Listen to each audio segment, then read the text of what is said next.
All right, so let's talk about the sampling distribution of the sample mean. So a sampling distribution is a probability distribution for all possible values of the statistic computed for a sample of size n.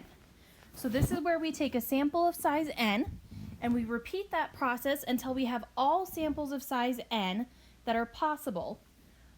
For each sample, we compute the statistic that we're looking for, and then we create a distribution of that statistic. And there's a supplemental video that kind of shows you guys what this process looks like that I highly recommend you view. I cannot recommend it enough. So the sampling distribution of the sample mean is a probability distribution of all possible values of the random variable x bar computed from a sample of size n from a population with mean mu and standard deviation sigma. So in this case, the statistic that we're calculating for each sample size is the sample mean. So some quick notation review, because it's going to be very important that we are distinguishing between different symbols throughout this section. So the mean for a population, which is also called a parameter, is mu. And the mean for a sample, let's do this in a different color, is the x with the bar on it. So when we see mu, that means we're talking about the mean for the population. When we see the x bar, that means we're talking about the mean for the smaller sample.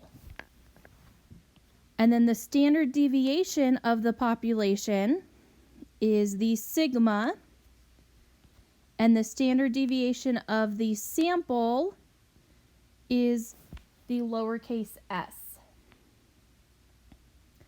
So for this sampling distribution, the first thing we're going to talk about is the central limit theorem. So the distribution of the sample mean will be approximately normal if you have one of two conditions met. The parent population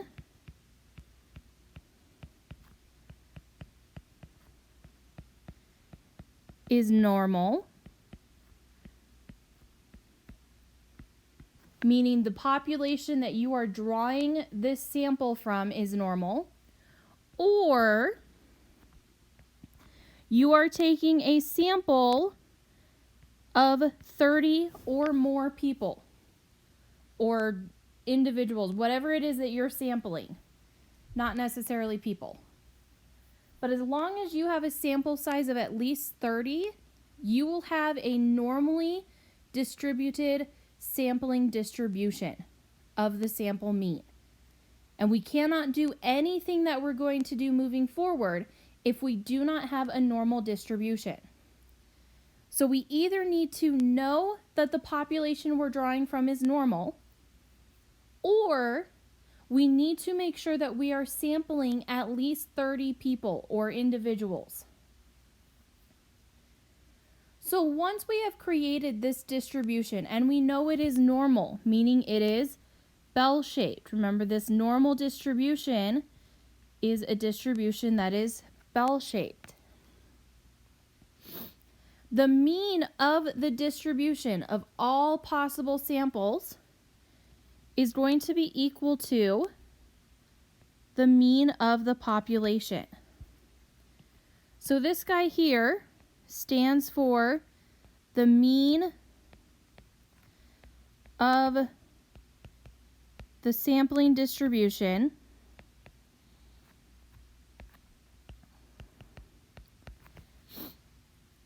and that value is equal to whatever the population mean is equal to. And then the standard deviation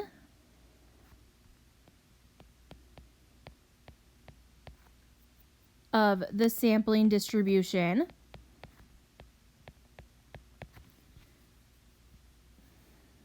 is equal to the standard deviation for the population divided by the square root of the sample size. And now another name that we very commonly use for this equation here, this standard deviation of the sampling distribution, is the standard error, which is sometimes shorthanded as SE.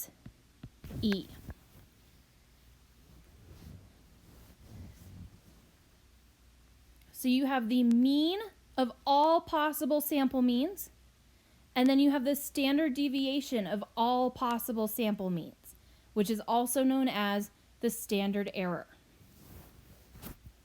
So then we have a z-score equation. So if I have my sample mean, how far away is that from the mean of all of these sample means in terms of the standard deviation for all of these sample means? So that formula is the mean from my sample minus the mean of the population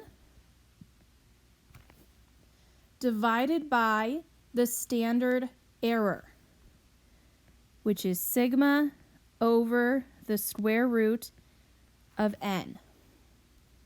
And we want to be careful when we're doing this calculation.